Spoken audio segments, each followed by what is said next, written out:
Hello there, online learners. The last bit of the nervous system is vision. And vision, we're going to look at the eyeball and the muscles holding the eyeball, the structure around it, and then how we see. So let's get started. When you look at the eye, the external eye, the eyebrow is not there just to look pretty, but it's actually there to help block sunlight and to collect sweat and prevent sweat from coming in. Then you have your eyelid, and your eyelid is there to close to block out the light. You also have eyelashes, which will prevent the dust from getting in.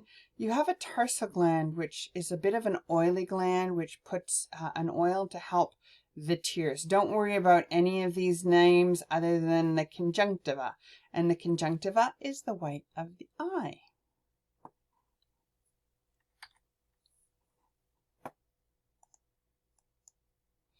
So when we were talking about the first line of defense and the external barriers, your eye also has a line of defense to prevent any bacteria from getting in, and that is the lacrimal gland, which is another word for tear duct. The lacrimal gland has an enzyme in it and some lysosomes, which will help break down any bacteria or any foreign organisms that get into the eye. Also, the ducts will secrete a fluid, and the fluid is there to help wash away things. What I want you to know, or what you might not realize, is that your tear ducts will drain into your nasolacrimal duct, which goes into your nose. So this is why when you cry a lot, you get that, it's like, no, I'm not crying. Yeah.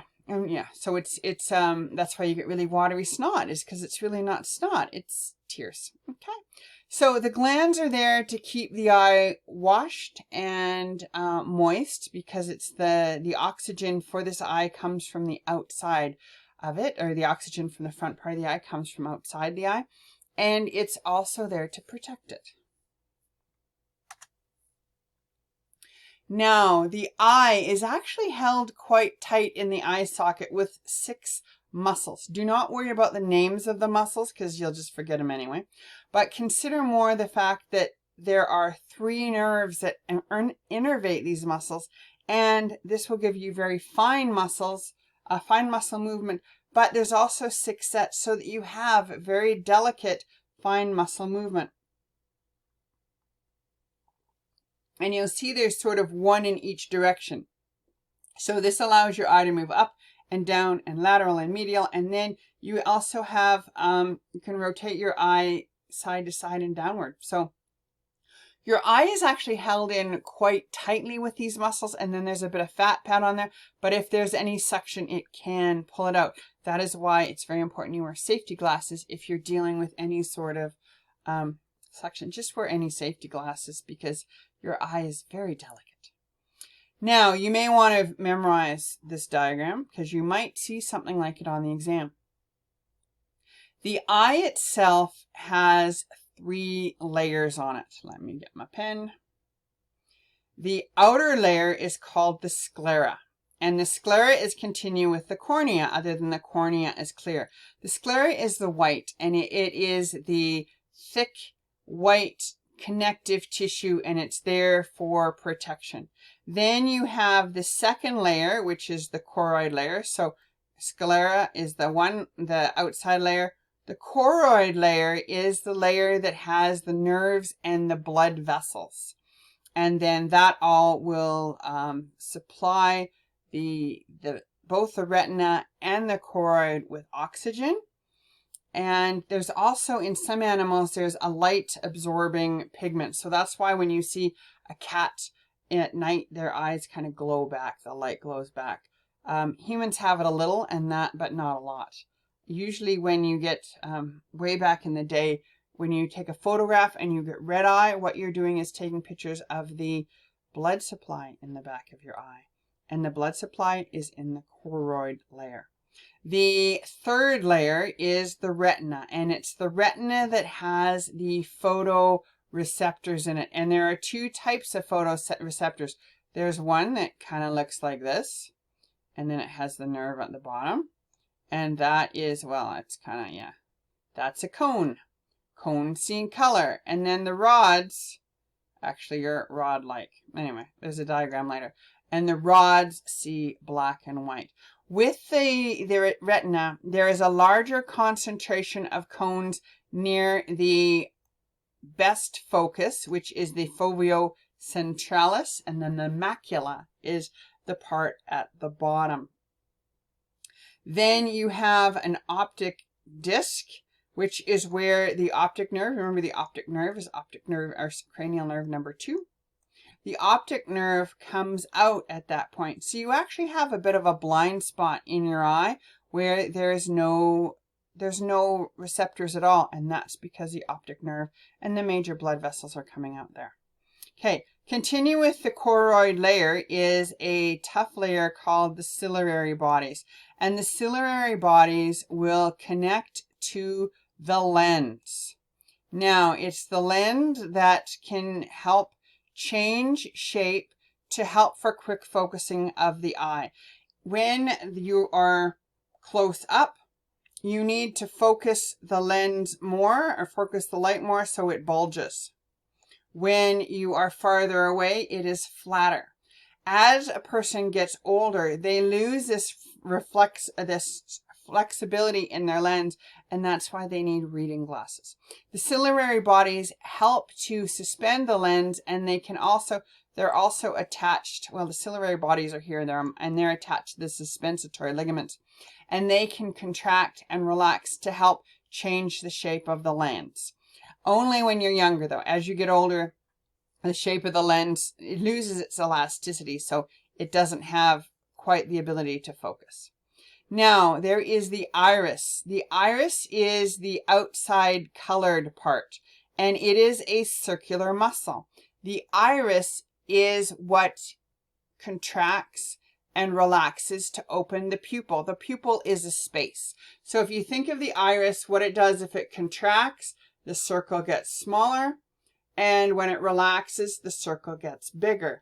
And this will adjust the amount of light going into the eye, which changes the width that you can see, something called the depth of field, and it also changes the amount of light. So when you're in a bright situation, it's quite small. When you're in a less light, if there's less light, it's more open. Okay, so make sure you know your layers, make sure you know what's in each layer, and make sure you know how the light itself focuses. Well, we'll talk a little bit more about the focusing later. This is what the back of your eye looks like. And if you've ever gone to the optometrist, they will take a picture of the back of your eye, which they wouldn't let me keep mine. They said I could take they printed it off and it was in black and white. I wanted the color one. The reason they monitor it is if you have any concern with circulation and oxygenation, you will get more blood vessels into the back of your eye.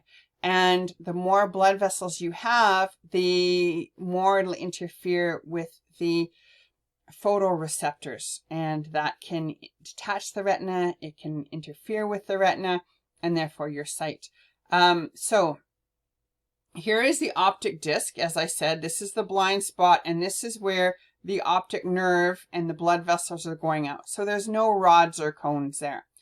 We have this centralis fovea. So the central focus is the area where there is the most cones. And remember that cones see color. So this is the ideal focus spot for the majority of the light. Good. When you look at the chambers of the eye, there are two chambers in the eye. The aqueous, the front one's called the anterior, and the back one is called the posterior chamber.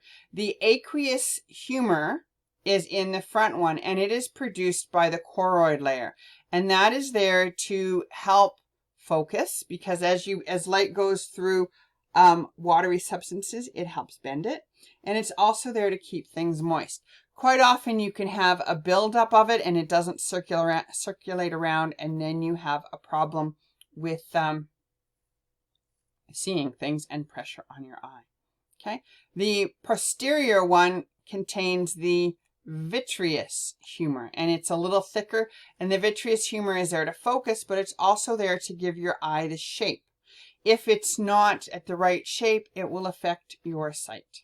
I want to go through and play this video for you. It has a little more terminology than you need to know, but I really like how it slowly goes through each of the parts of the eye and explains the layers. So let's watch it and then we'll discuss it at the end. The eyeball is a bilateral and spherical organ which houses the structures responsible for vision. It lies in a bony cavity within the facial skeleton, known as the bony orbit. Take a look at my previous tutorial to learn about the anatomical features of the bony orbit. Anatomically, the eyeball can be divided into three parts: the fibrous, vascular, and inner layers. These layers have different structures and functions. Let's start with the outermost layer, the fibrous layer. I've switched over now to a view of the isolated eyeball, with some layers dissected away.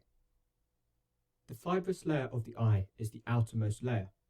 It consists of the sclera and the cornea, which are directly continuous with each other. You can see the shape and continuity of the cornea with the sclera from this lateral view. Their main functions are to provide shape to the eye and support the deeper structures. The sclera comprises the majority of the fibrous layer, approximately 85%, and provides attachment to the extraocular muscles. The extraocular muscles are responsible for the movement of the eye. Check out my previous tutorial for more information on these muscles. In addition, several vessels and nerves penetrate through the sclera, including the optic nerve, which you can see here posteriorly. The sclera is visible as the white part of the eye. The cornea is continuous anteriorly with the sclera and is transparent and positioned centrally at the front of the eye.